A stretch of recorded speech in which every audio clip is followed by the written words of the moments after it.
Hello and welcome to DFS Coach Talk. It is Monday, April 19th, 2021. I am Andrew Hansen alongside Joe Sarvati, who is affectionately known as Coach. And today he's the birthday boy. Happy birthday, Coach. Thank you so much, Andrew. I really appreciate it. And all the members and different folks shooting me messages here this morning. Really appreciate it. Definitely excited about the day. And what I want to do, Andrew, is follow your lead from your birthday and try to take down some big stuff like you did. So hopefully we'll do that tonight and all get to celebrate just like we did on your birthday. That certainly works. Yeah, there's been a lot of fun stuff in Discord this morning already with our members wishing you happy birthday. And I think what you said is that you wanted to outdo me by $1. So we'll all be I fine with did. that if you go ahead and do that. And I really certainly benefited from the positive vibes in our community and from you last Monday. So it's our turn to return the favor. So That's I'm right. I'm in full support of that. 122,001, right? There we go. That's it. It's a low bar to reach. You can do it. I know you can. I can do it. I'm going for it. All right. Well, we got 9 games to choose from Yeah, tonight, and only 4 teams involved in a back-to-back. They're all back-to-backs. No front ends tonight. Two right, totals over 230, and just one game at 7 o'clock to get us going. That's going to be Cleveland in Detroit, and it's right. a 212.5 total. Cleveland favored by 3.5. Lots of injury news here, Coach. To get us started, we've got Nance, Dotson, and Windler out for Cleveland, and on Detroit, they've got most of the A team sitting. Jeremy Grant, Mason Plumlee, Magruder, Dumboya, Ellington, Dennis Smith Jr., and Corey Joseph. So Wow. we might have some value in this one, even though it's a low total. I'll tell you what, man. I First of all, it's unbelievable to me, and digging in this weekend as well. It was like I can't believe how many guys are out for these teams. I mean, I think what the coaches have decided on most of these teams, Andrew, is because of this compressed NBA schedule, trying to jam in 72 games, make up a bunch of COVID games, that teams are just giving their guys a night off and leaving it to the second squad to get it done. So between that, the guys that are really hurt and the guys that are having COVID issues, I mean, I've never seen this much player movement in the NBA for putting together DFS rosters in the 6 years I've done this. Have you? No, this has to be unprecedented. It really is. And it's not all that bad though. I mean, I know it makes a lot more work and there's a lot more news down to the wire and you got to switch lineups and hustle. But you know what? It gives us the edge that we're looking for because people that don't have the time, they can't put in, the grinded out work to get the right lineups together. It's got to be rough on them. And we're blessed enough to be able to do this throughout the day, keep an eye on Discord, see all the news, and I think it gives us a leg up. So I'm excited, and this is a perfect example in game one where you've got Cleveland at 20 and 36 against Detroit at 17 and 40. Today, what I want to do is just throw the probable lineups out to you real quick because of all these changes, since you're giving all the layout of the game on the front side. So right now, Cleveland with Garland, Sexton, Okora, Love, and Allen actually have a pretty nice team that they normally play. Very few teams are able to throw their regular five out, and all of those guys have missed pretty much at different times, other than Okoro. So I don't think that's a bad squad. And then right now, they've got it listed as Lee, Jackson, double Jackson, Frank and Josh, Sadiq Bey, and Stewart. And our affinity for Stewart. He's Yes. such a tough, scrambling guy, man. He plays so hard. We've been yelling from the rooftops for him here for like a month. So let's just start with him. I mean, I think that he is a great play at his price. We know that Jared Allen, even though he has a good reputation of being a shot blocker, etc., he gets stung by centers quite a bit. And Stewart's hustle and strength. I mean, he's a young kid. He's like 19 or 20, but he's strong, and I think that gives Allen a little bit of trouble. So Stewart very high on my radar, big time.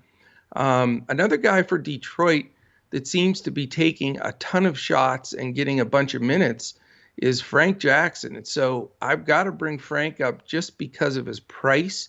And, if you're going to get that many minutes and get that many touches and that many shots up, I think that it's definitely worth a mention. So for a value, you could go to a couple of these Detroit guys in a heartbeat. And I think you'll see a lot of Pistons making people's lineups tonight. On the Cleveland side, I don't trust the Kevin Love situation. There are games where he does play some extended minutes and does very well, but it's just hit or miss. And he seems to be floating more in the mid 20s max and just shifting around. But it's too much of a risk, even though his price isn't bad at all. So I'm not going to go there. Really, it always comes down to the Cleveland backcourt for me, Sexton and Garland. And generally, if one of them sits, the other one makes my lineup. It's one of those two guy duos that I think, one needs the other kind of thing. But I do think Sexton is much stronger than Garland. I think he's an all-star level player at some point in his career. And the fact that Detroit is just so decimated by guys sitting defensively, they're not, they don't have any of their studs whatsoever. And they do have some guys that can defend Detroit. So, Sexton is a pay up. He is a lot more expensive. I think a lot of people may look at he and Garland, see that big price difference and lean towards Garland. But I like Sexton. I think that this game I understand is going to be lower scoring. It's not going to be the biggest pace in the world, but I'm not afraid to put Sexton in there because there's so much value that you can plug in spots. And I think he'll go pretty low owned. So, I could come out of here with two key pieces of my lineup with Sexton and Stewart. And if I need additional value, may look at Frank Jackson. So what do you think? Yeah, I like Stewart. I mean, you got to start there. I agree. He's had two big double doubles lately. Just Yeah. an awesome opportunity here as a starter. Good price. You could go with one of the Jacksons. Josh is a real boomer bust guy, so more He of a is. GPP option. And then we'll see about the starting lineups. If Killian Hayes starts again, I'll look at him in the 3K range. He did great in his last start, Yeah. so I like that option as well. Yeah. And he and Lee have sort of been splitting starts in the last few games. So, like you said, we need to keep our eye on that. Exactly. And then with Cleveland, I could look at one of those guards, Garland or Sexton, and take advantage of this below average defense. And then Kevin Love is a GPP only option for me. He did get 30 minutes and 15 shots last game, Yeah. but 10 three-pointers. And so you get boomer bust if he's hot shooting. I do like that Nance is out, so I would think he would get 30 minutes again, I but would hope so. you can't guarantee it with all these teams trying to lose games. And his price is more of a mid-tier. And I think you can go stars and scrubs on this slate because there's a lot of value. So some of these mid-tier guys are probably going to miss out on my primary lineup because of that. Yeah, that makes sense. I mean, it seems like we're forced to do stars and scrubs almost every day. Lots of value, lots of news. And we've I got know. a bunch of it here in the next game. Chicago and Boston, 7:30 tip, 218.5 total. Boston favored by 5.5. And we have Zach LaVine out, of course, for Chicago. And on the Yeah. Boston side, how about this? We've got Kemba and Jaylen Brown questionable with an illness. We have Robert Williams and Evan Fournier already ruled out. And Tatum has a probable tag with his ankle. So Crazy. let's see what happens to the Boston starting lineup. Tatum was just terrific against Golden State, 44 and Yeah. 10. What a back and forth in that game. And he finished the game, so I would think he would play. Yeah. Expensive to go there, but he might get a ton of shots if Kemba and Jalen are out. Peyton Pritchard is a guy to keep an eye on here. If both Brown and Kemba are out, maybe he gets the start. But there's a handful of cheap guards today, Coach, so he's probably not my favorite option. Tristan Thompson, value center. How about Jabari Parker? Let's mention him. That's out of nowhere. Made his appearance for the Celtics. Got 16 minutes, 5 of 6 from the field. Looked pretty good. Yeah. And he's from Chicago, former team here. Interesting little matchup. Yep. Again, if we get multiple absences, then Parker could get a bump in minutes. On the Chicago side, Kobe White has really stepped up with Levine out, so he's a value center, a value point guard that I He like thinks he's a today. center. Yeah, right. Tice going against his former team here, coming back to Boston. Yes. Yeah. And he just slipped into the starting lineup, which I think is noteworthy. Got 23 minutes. And what they've done now is they've split minutes between Tice and Lauri Markkanen, and they've Yeah. moved Thad Young to be the backup to Vucevic. He only got 15 minutes last game. Vuce had the 33. So Thad Young falling out of favor for me. And That surprises me, yeah, man. That guy is good. he is. He's terrific points per Yeah. minute guy. So you could go with a value guy here on Chicago with Kobe White or Tice, and we just have to keep an eye on that starting lineup for Boston. Maybe Thompson, maybe Pritchard, but I don't like the Celtics value guys quite as much as Chicago. Yeah, I mean this is going to be a game we need the news. I mean, let's face it. I mean, Boston can look 100% different based on how this all shakes out. And great job, explaining it all. But what it really is there's tons of moving pieces, and we need to see how that falls out. Because if there's only one stud or two studs that are in there, if it's just, for example, Tatum and Smart, and then a bunch of subs basically, and I don't really consider Tristan Thompson super playable as a starting center just because he's just not points driven at all. He will rebound the heck out of the ball, but he's just not one of my high consideration guys. So if it does come down to that usage aspect and we got all these backups in there, if it's guys like Ogilvy and who knows who could be in there. If it is Pritchard, Water, don't they have Water still Yeah, deep on their Grant bench? Williams. Grant Williams, none of those guys really score No. that much. So in the scenario like that, I mean, I don't have any problem going with the double dip on Chicago. If it's two studs left standing like a Smart and Tatum, I think you go there because Chicago's defense isn't great. And, I think it is a good spot for them. Now, again, is Tatum with the sore ankle worth, top dollar like that? It's that's within question, but he could bust the bank again tonight. So let's follow the Boston news. I could literally go with two guys that are fairly expensive here to nobody based on who sits. On the Chicago side, I'm with you on Kobe. Kobe's stepped up for me at his price.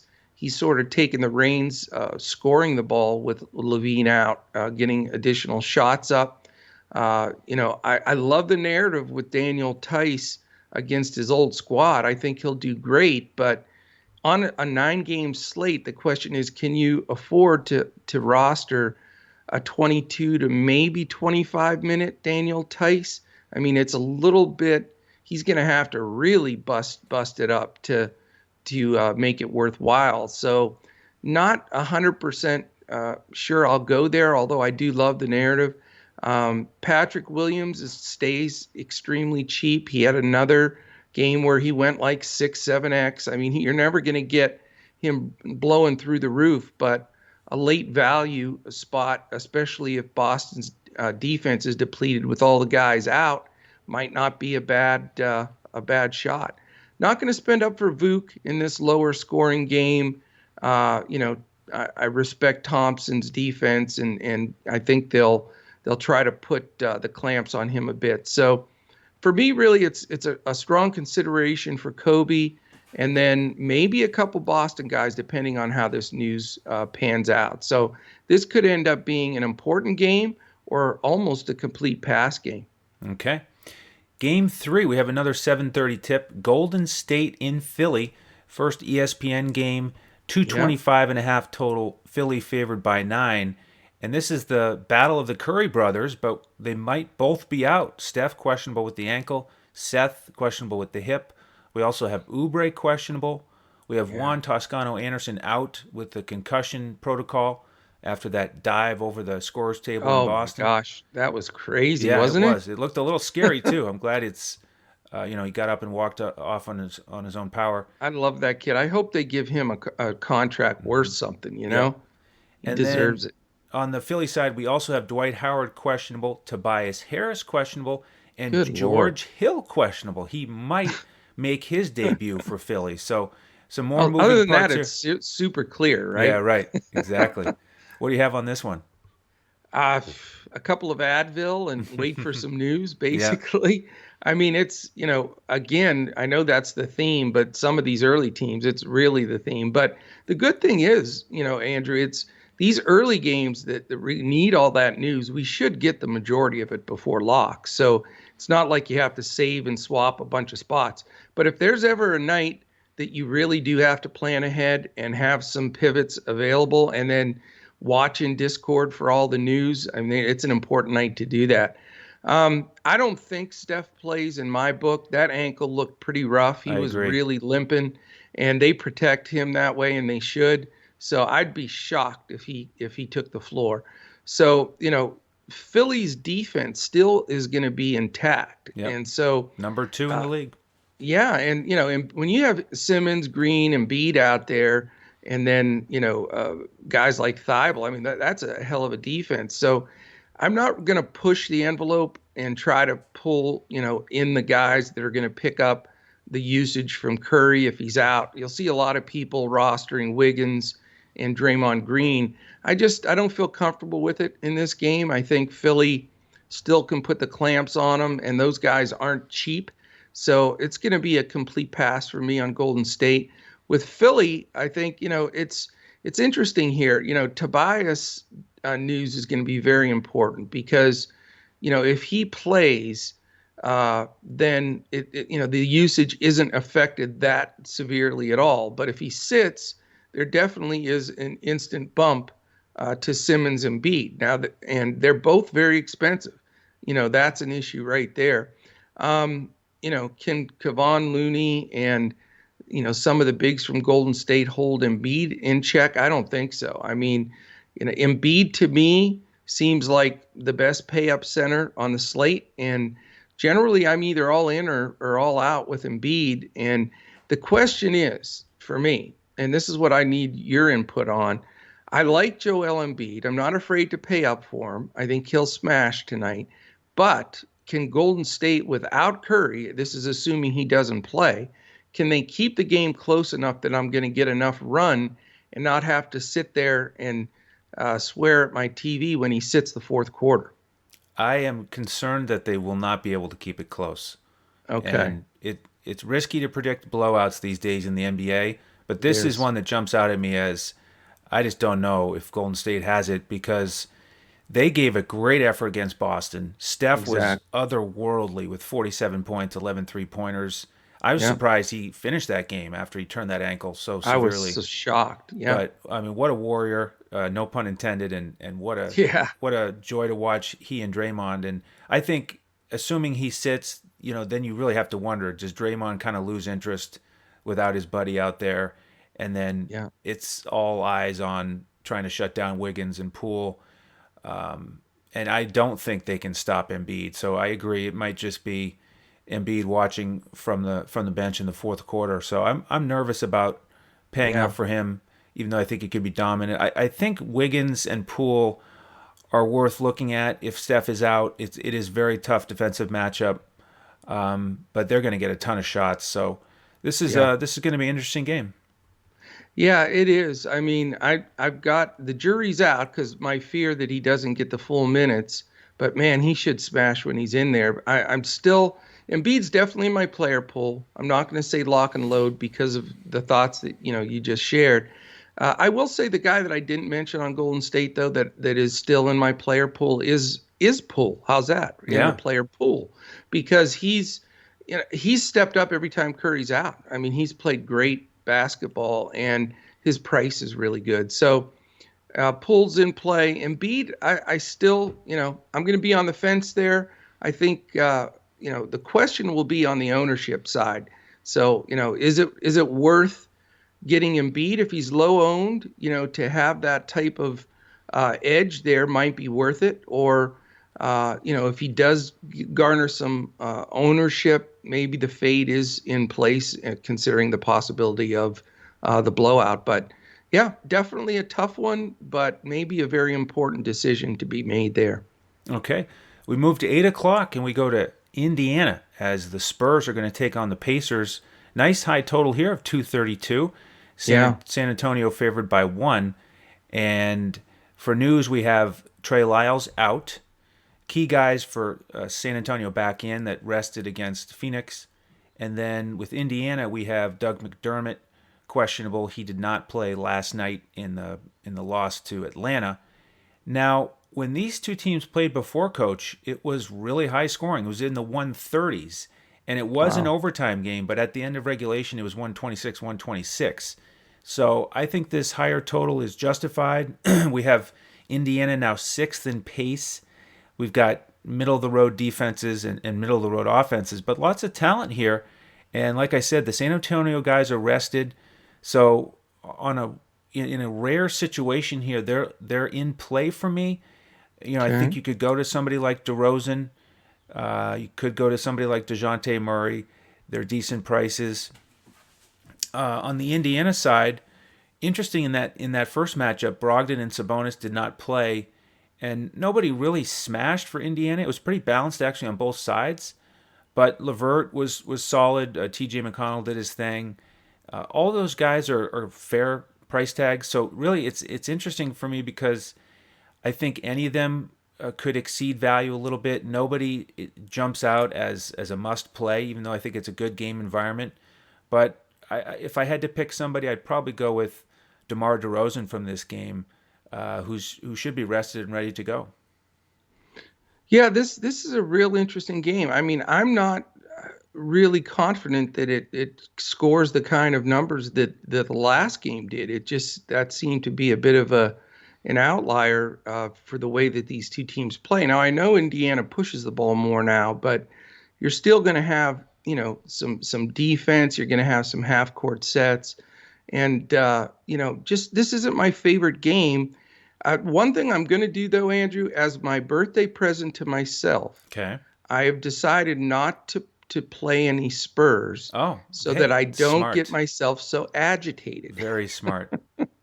So, Coach Pop, thank you for my birthday present. I pass. Right. Yeah, I mean, it really is hard to figure out the Spurs, man. It really is night to night. It's just you never know. It's guys off the bench. It's guys in the game get minutes, and they do have now that most of their guys are back, they have a decent rotation of guys coming off the bench. The Gays and Eubanks and etc. with Mills and Walker. absolutely, Yep. and those guys can be high scorer for the game as well. So taking a Spurs guy in with a 10-man rotation, no thanks. So gonna just look past it quickly there. And on the Indiana side, Karis LeVert has been so good and just really is the leader of that team, in my opinion. I know Brogdon's the handles the ball and runs the show, and he's a vet now. And then Sabonis, of course, inside is their all-star. But it seems like big buckets, clutch situations, and closer games, LeVert it takes the big shots. So I know his price is up there, but it's still not in that upper echelon of players. So LeVert's still in play for me here. I think he can do well enough to pay his value and then some. Sabonis is always a possibility for me. It seems like more and more time goes on, we always used to roster Brogdon and Sabonis a ton. I mean, Sabonis was one of my highest owned guys the first probably 15, 20 games of the season. But then, you have this maturation of LeVert once he got in there and got his feet steady, and it really took away from those other guys. And, the spotlight became more on him. So they really haven't completely adjusted Sabonis's price to where it needs to be. I know it's lower than it was. Brogdon's went down dramatically. Now it's drifted back up a little bit. So, I'm not comfortable going with those other pay up spots where there's so many good opportunities on this slate. So Levert really could be the one off from this game that has my best interest. And I think, it sets up for a good game for him. I like it. All right, well, let's see about this next 8 o'clock game. Houston and Miami, 216.5 total, Yeah. 9.5 point favorites, the Heat. And both of these teams are on back to backs. Houston Yeah. with a win right up the road in Orlando. They have Sterling Brown still out. John Wall should be back out there after he rested last night. And then with Miami, Oladipo still out, of course, and Jimmy Butler questionable. He did not play yesterday in that win over Brooklyn. How about the buzzer beater from Bam Unbelievable. to get Miami one game over 500? But Yeah. now we've got this low total. We've got the slow pace of Miami. Their great defense. Both teams struggling offensively. Any interest in this one? I'm not crazy about this game. There's a couple of things though. If Butler plays, that solidifies he's the anchor of that defense. So it gives a completely different shape to the game. If he doesn't play, it lessens their D a little bit, and then all of that, playmaking and everything that he does for that team gets spread around a little bit. But that's the exact point. It doesn't really shift to anybody. It's a little bit of none, a little bit of Dragic, a little bit of Hero, a few more shots for Robinson, maybe a few more spot ups for Ariza, and even a little more in the paint for Bam. So, yes, Miami's team is coming together. There's got some depth and some veterans, but they're not as quality of a DFS target as much as they used to be because their defense, their slower pace, and it just doesn't create as many opportunities. Houston, it's pretty simple for me anymore. When John Wall plays, it becomes tougher because he is so ball dominant that you want to give him a run. But he does have Porter, Olynyk, and Wood, who are all three very important pieces of that offense and have created, at least they're playing competitive, decent basketball now, not just getting killed. But when Wall sits, it's so much easier to zone in on Porter, Olynyk, and Wood and play a couple of those guys. But when he plays, now you're talking about, somebody of that team could definitely throw up a dud. You've got Wood, who's extremely expensive. He's awesome. But he and Bam, you talk about Spider-Man versus Spider-Man. You got two guys that are agile, that can play all over the court for centers. So that's sort of a dual elimination for me. I know everybody's going to go bonkers with the Olynyk narrative going, against Miami, the team that he was a big part of getting to the finals last year. He's certainly going to have a ton of motivation here. And normally I'm a narrative guy and I dive all over it, but I'm not as crazy about it today. And the reason being the Wall factor. I don't think Olynyk gets up nearly as many shots. And the second piece of that is the Ariza factor. Trevor Ariza is a damn good player. People don't realize he is one of the better 3-and-D guys still in this league. And I think he does a great job against Olynyk. Bam's going to have an eyeball on him as well. And as much as I like him, and I get it if you're going to roster him or whoever wants to put him in there, I just am concerned that it's a bit of a trap because of the scenario of the pace, the defense, and the utilization of Olynyk with Wall in there along with Porter and Wood. So, this, as much of this as this game could be fun to watch, I'm not crazy about anybody here, and this is probably going to be a contrarian move, but I'm going to pass this game altogether. I'm ready to pass it as well. Wow. With Wall back in the mix, this tough defense, slow pace from Miami. Yeah, Don't want any part of the Rockets tonight. And Olynyk is just a little bit too expensive for me, man. despite the narrative. Yep. And then with Miami, like you said, even if Butler's out, the usage really spreads around, and the guards for Miami are all a little bit more expensive than the other value guards on this slate. So I Right. don't really want to try to guess with those guys. I don't think you need to tonight. One other note for this rotation I want to mention, Dwayne Dedman got 15 minutes yesterday, got a double-double off the bench. Crazy. And that's not to say that we need to play him, but just a note because Achua didn't play, Bielitsa didn't play. So Yeah. they're obviously experimenting with different things there to get ready for the playoffs. And I think if he does ever get a spot start, then he's a guy to really keep an eye on because he's Yeah. back now and he can really do some damage with some blocks and even some 3-pointers. He's a double double waiting to happen, as he proved yesterday. No doubt.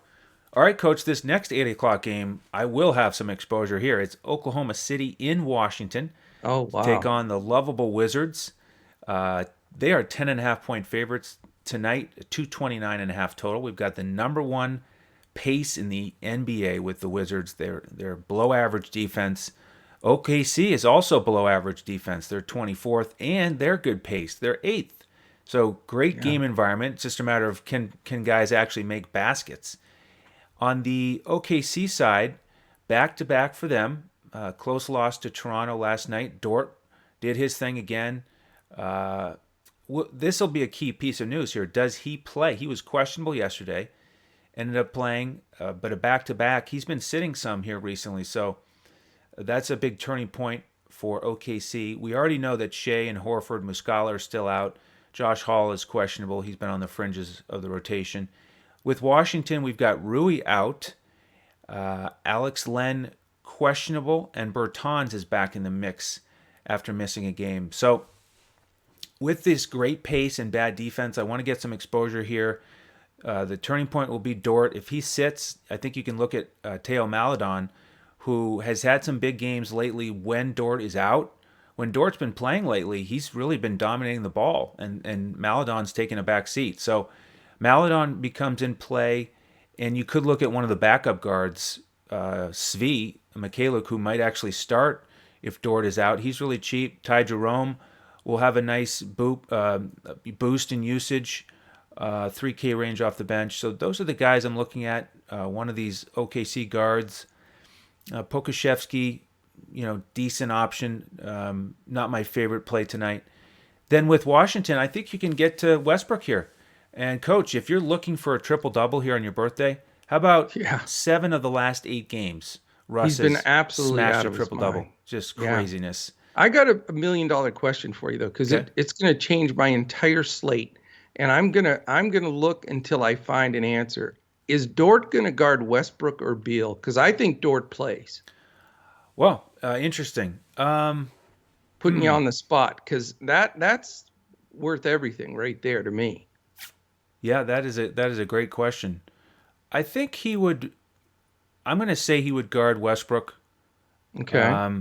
Because I was leaning Beal, so that even confuses me more. It could. I agree with you. It could go either way, but I think that's the key piece of news there, because they don't have another guard that can guard the other guy. Right. So, Maladon, Svi, Ty Jerome, all these guys, none of them can even think about staying with Westbrook or Beal. So it's going to be, the other guy should have a feast, and we know that Dort can really agitate the other one. So, man, that's a piece of news we got to find. I hope, and Yeah, we can find it. it's a great question. I would lean Westbrook because I think they use somebody with a little more length, whether it's Pokashevsky or somebody else against Beal, which is going to be a tough matchup. So, I mean, they're both in great spots, no doubt about it. And it's an island game for Washington, which is nice. So I think it is wise to get one of those guys out there. And then with Rui out, I think Denny Avdia comes into play. Bertans is in play. He's cheap on both sites. And your Yeah. boy Gafford, how about that? With Len questionable, will you go back to Gafford? 100%, man. He's my center tonight. If I don't go with Embiid, and on sites where I can play too, it's going to be Embiid and Gafford. It's just a matter of time before Gafford starts getting 30 minutes a game and going to be a key player for them. I mean, just listen to their games, the announcers. Look at their bench when he's on the floor. I mean, he creates a whole different situation for them. I know, Len and Lopez are still getting minutes, and we have to watch Lopez throw in that half-baked, like 80-year-old man hook shot. And I know he hustles, but this is going to be Gafford's spot. And in a game like this, with the pace being what it is, And, one thing that's happened with Oklahoma City, Andrew, is when they were winning some games and at least hanging in there, their defense was in the low teens, 16, 17. They've plummeted to 24th and going down. So they're all of a sudden, even though Dort can lock down his guy, the rest of the team's just not getting it done defensively, including Teo Maladon. I know he's young, but he just doesn't have the experience to get it done. So here's the thing: if Dort sits, I'm paying up for Westbrook and Beal and just gonna, go with it, because I did that the last game. I did end up going with those two after I said it's hard to play them both, but because of the stars and scrubs lineups we're able to put together with half the league sitting, you can do it. And I really don't see a guy on Oklahoma City that can guard those two guys other than Dort. So, but again, I have Dort placed in right now, and determining which guy he guards will be the key to this slate for me. And then I'm going to play the heck out of the other guy. You're right, though, as far as a guy that can deliver a birthday boy triple double, it is Westbrook. He's absolutely out of his mind. And but if Dort guards him and they let Beal, run free with an island game, he'll drop 40, 45 real points without even thinking about it. So definitely excited for this game. Going to have Gafford, either Westbrook or Beal, maybe even both, depending on the Dort news. And then on the Oklahoma City side, the guy that I'm high on right now, and I like the matchup here, and people aren't playing him, is Darius Bazley. He is explosive. He's getting more and more usage. He can hit threes. He dropped 3 threes in a row the last game. And I know Roby and Brown are playing minutes, and there's some rotation at the bigs, but Bazley can play the 3, 4, or 5 without any problem. He's a 3-4 player, but his size, his explosiveness, I think will just eat Avdia and Berton's lunch, whereas at least Hashimura, I think, would have stuck with him a bit. So I'm high on Bazley this game on that side of the ball, and Westbrook and Beal, and Gafford. Now, if Dort plays and it has no limits restriction, the dude is scoring the ball. I got to give him credit now. It's consistently happening that he's not just a defensive stopper. I mean, he is been their leading scorer on multiple occasions of recent days. So, he has to be in consideration as well. So I agree with you. I think this is the key game. This is the game that I'm going to stack the most. And I think it will be if you have the right guy spotted in here, could be the game that gets you over the top. Excellent. All right, well, we've got some other stars in the next 8 o'clock game. Phoenix in Milwaukee. Great matchup here of top teams in each conference. 233.5 total. Milwaukee favored by 3. And it is an island game for both teams. And Milwaukee off until Thursday, which is kind of nice. Boston in the same situation, as are the Lakers here coming up, which is kind of rare, in this condensed schedule. For sure. Nader still out for Phoenix. And well, that ruins the slate for I know it. And then with Milwaukee, DiVincenzo is questionable. He missed the last game with a toe injury. So a high total here. Great pace from Milwaukee, but great defenses on both sides too. I'm taking the under. I think these teams can lock people down. I don't know why that number is so high. It scares me. But, I'm not crazy about this game, because you've got guys that are priced up all over the place here. Paul, Booker, Holiday, Middleton, Giannis, and even Ayton are a little bit high priced. And this just seems like a playoff atmosphere kind of game. One of those, games where it's Holiday grinding against Paul, two really good, strong, defensive, experienced point guards running the show. So it's not going to get haphazard or out of control, a lot of turnovers, I don't see did you see, I am blown away by this stat. This is the best stat of the NBA season this far, to this point. Starting yesterday's Phoenix game. Was it yesterday that Phoenix played or the I day think it was. before? Was it yesterday? 2 days ago they played the Spurs. Yeah. Okay. Well, going into that game, in the last 4 games prior to that game, and I don't know what the final stats were in that game, what do you think Chris Paul's turnover to assist ratio was in the 4 previous games? Well, if Take a it's guess. if it stands out that much, probably like 8-1. Guess what? This is a true stat. Look it up. In those 4 games, he had 40 assists and 1 turnover. That's awesome. 40-1. 40-1. How is that possible? That's So tough. That's a veteran whatever right the there. stats were in that game, and I was watching that game, he had no turnovers into the second quarter and 3 assists. So he was at 43-1 at that point. So you talk about a guy that is, I mean, that's historic. Nobody does that. He leads the league career-wise in assist to turnover ratio, first team Hall of Famer, but 43-1, I mean, impossible. So my point being to bring that up is, Holiday's smart player as well. I think these guys run the show. I think it's under control. I think it's a lot of half court sets. And, I really don't like this game from the DFS standpoint. Certainly going to watch it from the NBA standpoint. But there's other reasons I'm not crazy about this game. Giannis is Giannis. He's phenomenal, 2-time MVP. He's terrific. He doesn't look right to me. I think that he's playing at about 75, 80%. He doesn't have the consistent explosiveness. He's getting pushed off the block. There's something wrong there. I don't know if it's his health, if he's bored, if he doesn't think this, he's maybe, my thought is he stayed there, signed a long contract. They built up the team to win it.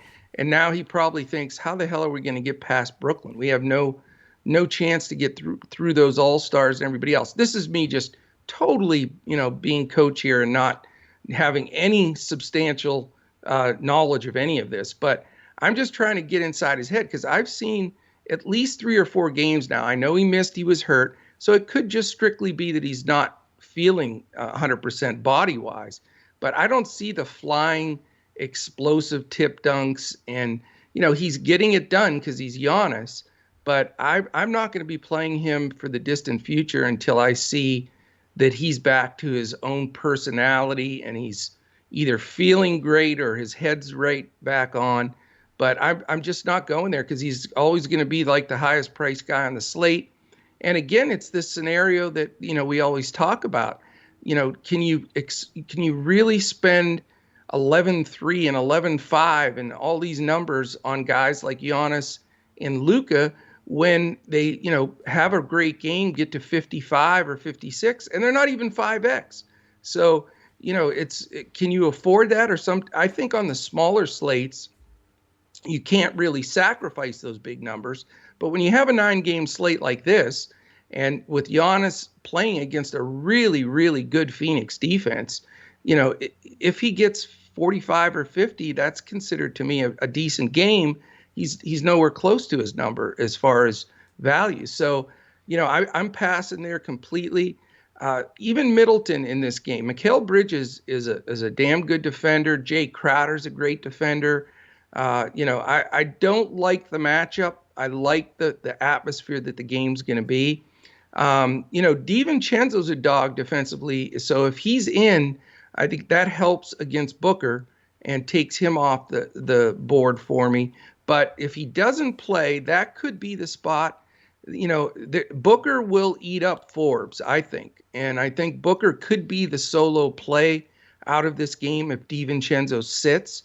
And they'll bring Connaughton off the bench. And, the only time that Booker will struggle is when Paul sits and Holiday switches over to him. But Booker's expensive, but he'd be my only play for this game. And I'm interested to see how this one plays out. Yeah, it should be a great game to watch, and I think Booker is probably the son I would be most likely to play as well. On the Milwaukee side, Giannis is in play for me. I like that he's got 20 minutes in the last game, almost had a triple-double, and he definitely hasn't been Giannis that we know and love when he's completely smashing. But he was awesome against Phoenix when they played earlier. They just don't have an answer for his size. Ayton wasn't enough. When you've got a guy like Crowder as the power forward, he is awesome defensively, and he's one of the few guys in the NBA at that size who can guard guys like Giannis and at least slow them down a little bit. But with the lob game and Giannis, his incredible ability to get to the basket, I just don't think Ayton's quite enough to protect that rim. So he's in play for me. Okay.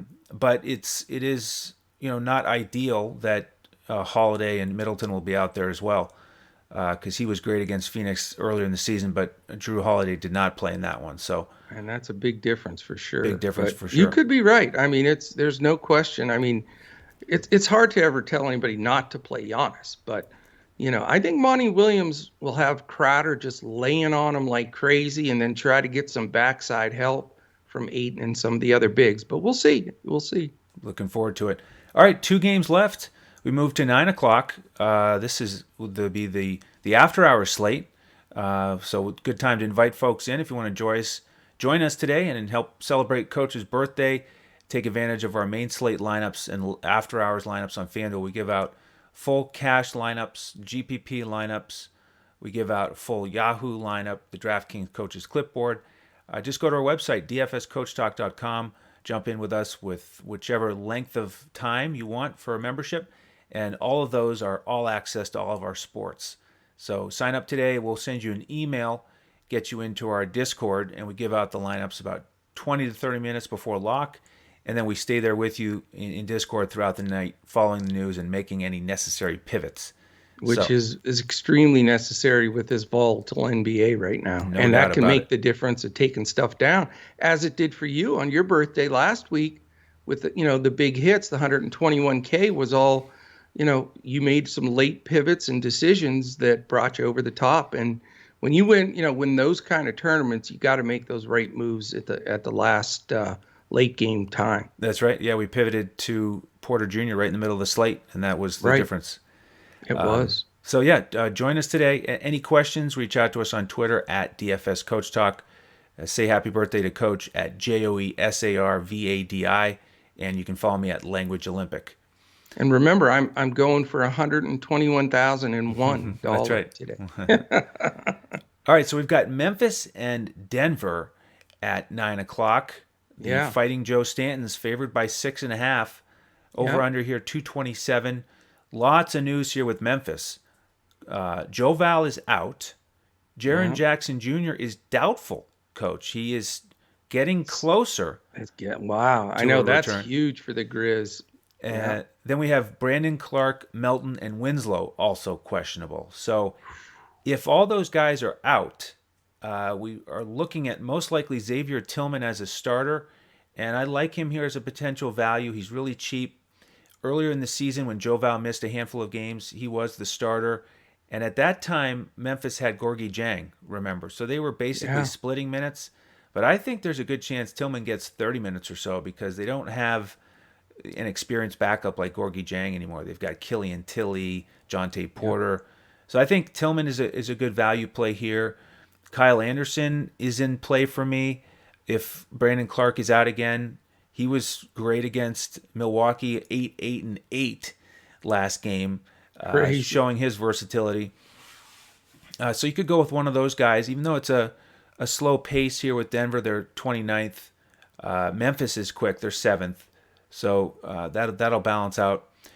And then with Denver, we have Monte Morris out, Coach. So it's Compazzo time. I know. Potentially. Joe's all excited. He forced us to use the Compazzo thumbnail I today. know, So when he you did. look this up, you'll see Mr. Compazzo's chops right on He's there. right there in action. And the thing is, FanDuel and DraftKings, I think they saw that thumbnail and they said, well, we better price up Compazzo here. Something's going on. I was so mad that happened. I can't believe they actually both. Usually one of them will react, Right. but not both of them. Yeah, 47 and 43 makes it kind of borderline It because does. he's not averaging a fantasy point per minute. So real tough analysis there. And again, there are lots of guards on this slate. On the after-hours slate, he becomes much harder to pass up. But Yeah. He'll be chalky on the after hours. Yep. Then we've got Jokic. Speaking of pay up centers, Who's that? uh, I don't know that he's this guy. MVP candidate. Oh, Uh, that big giant guy that yeah, was real he chubby as a shoots. kid. Yeah, he shoots threes that touch the roof and go in without touching the rim, and then he has backwards passes, setting up his teammates every night. He's He's just worth the price of admission just by he himself. really is. So Jokic is in play for me as well. With all these guys out, he just the offense is going to run through him. And then PJ Dozier is another value play here off the bench. I think he's going to really benefit without Morris, without Murray. He'll have a good opportunity to have the ball in his hands for that second unit. So not the highest total on the game on the board here, but some moving pieces where I could end up with a couple guys from this one. Yeah, do you have Dylan Brooks as questionable? I don't have him as questionable.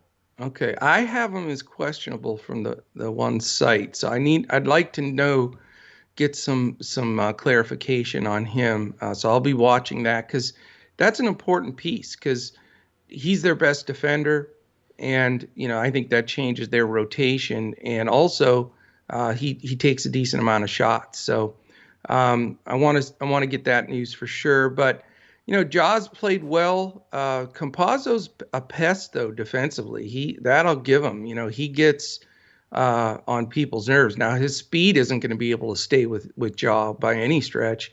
So that alone I think makes Jaw a possibility here. I think that the way he's playing and the fact that they may even try a little Will Barton on Jaw at times. I'm not sure. We'll see how that goes because I could see Campazzo switching over to Grayson Allen. But, I'm not crazy about this game in a nutshell. I know Tillman is going to be pretty highly owned, especially on the after hours, but he'll also get play as a super pay down center that should get big minutes, no doubt about it. And he's good. I mean, when he filled in the past, he's not just a guy that runs around out there. He gets rebounds. He finishes some shots. He's got some decent post moves.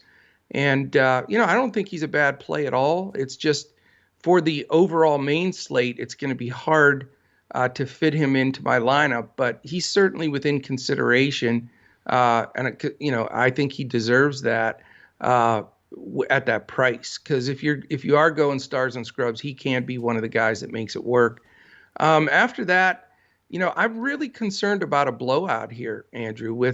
I just don't think Memphis can hang with Denver. The way they're playing, yeah, they lost Murray and they lost Morris, so their backcourt depth is thin.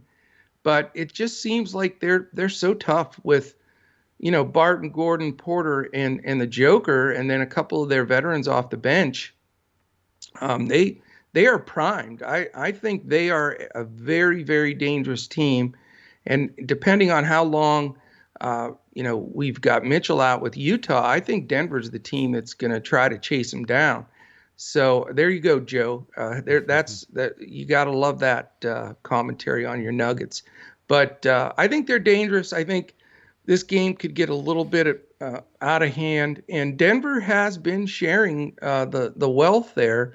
But Murray's usage, it was down anyway, because if you noticed, recently had played quite as many minutes. They were getting a lot of run from Campazzo and some of the other guys and Morris, so he was getting, his usage wasn't like it was last year by any stretch. So it's not like it's the most massive impact on Denver that a bunch of people are going to get a lift in their exposure. But, you have to be stupid if you don't mention that the Joker's got to be, considered in your player pool. I mean, Memphis is so shorthanded at the bigs, with no Joe Val, Clark probably out, and then Triple J not being back yet. I mean, he should be able to do whatever he wants, but who knows? He may just play make the whole time out at the top of the key. So dangerous guy. If the game stays close, the Joker could be the highest scorer on the slate. If it blows out and they just have their way, he may not even make value. So I do think it's a bit of a risk reward kind of thing. Right now, I have him penciled as my GPP center, but not in my main line for all of those reasons that I just mentioned. But Yeah, I mean, this is the game on the slate that concerns me the most regarding how long it stays competitive and how many minutes those guys get. Uh, Campazzo, great for the after hours slate because of the big minutes that he'll get. But like you said, when you're at zero point 0.7 points per fantasy minute, that's not quite going to get it done on a 9-game slate when you need the best of the best. So, I don't think I'm going to go there on the overall slate. So, not my favorite game, but you got to consider the Jokic factor and decide what you want to do from there. All right, Coach. Last game of the night. It's only one at 10 o'clock. Utah in LA for the second ESPN game. 214.5 total. Yeah. Utah favored by 6.5. And we've got Donovan Mitchell still out, of course. Conley and Gobert, who sat out the Saturday game against the Lakers, Right. should be back out there. We now have Ilyasova and Favors questionable. And then on the Lakers side, probable tags for Drummond, Schroeder, Markieff Morris, and Gasol. So anything left here for the last game?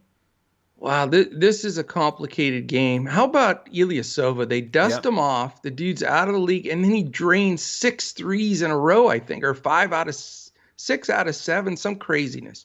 But good for him, man. But now they might his shoulders probably iced from all the shots. Right. Maybe that's why he's sitting. It's a tough game. I mean, the pace is bad. The defense is great. I mean, you can't get two better defenses here. Drummond against Gobert inside. It's a tough call. I mean, I think the defense of Utah with their main guys back just dives way back up. I don't think LA will have some of the success that they had in that last game, with the main guys back in. Oh, it's time to play your something, baseball. um, so it's a tough call here. It's hard to really, use this game as a main game just because of the defensive prowess. And there's enough guys playing on both teams now that the ball is going to be shared. Mitchell's usage is huge, especially in the fourth quarter. He was in the top 3 in the league in fourth quarter efficiency and finishing games. So, but the thing is, it doesn't just go to one guy. I mean, it was great to see Clarkson steps up the last game, but now with Conley in there and Ingles, Bogdanovich, those guys are all capable scorers, capable of big shots, and certainly Gobert in the paint changes the whole makeup of how their offense runs.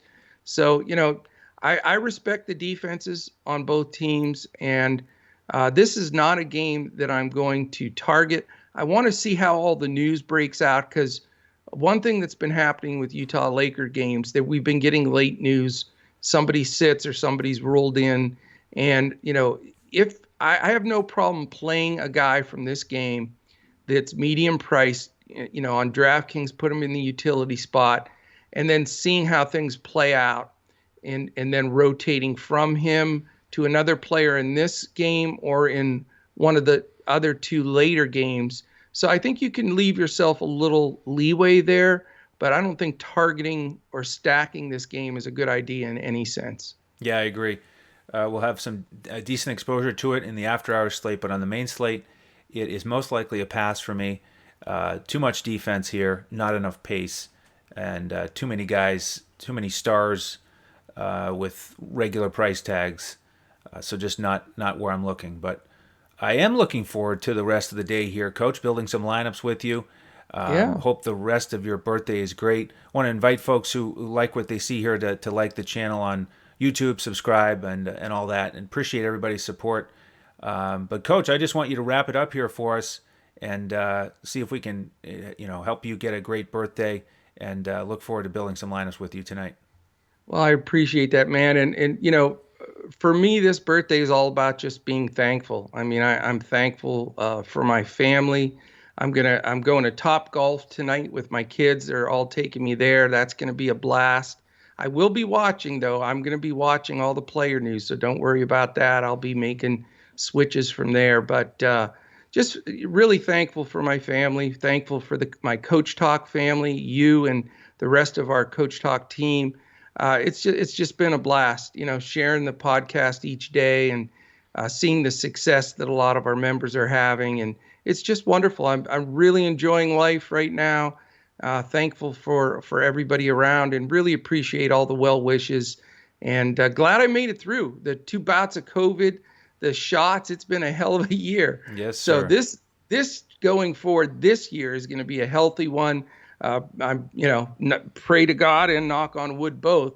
But very, very excited. It's going to be a great day. It's sunny here in Dallas, nice, cool temperatures, and just loving it. So thank you for everything you do. Thank you to our Coach Talk team, all our members, and even our non-members that are listeners. Love you guys. Appreciate it. On your way out the door here, please hit that thumbs up, the subscribe button, click that little alert so you can catch us each podcast every day. So thanks again. Really appreciate you. Absolutely. All right. Well, on behalf of the coach and the rest of the DFS Coach Talk team, thank you for joining us. Happy birthday, Coach, and we'll see you tomorrow as we look to crush it in DFS.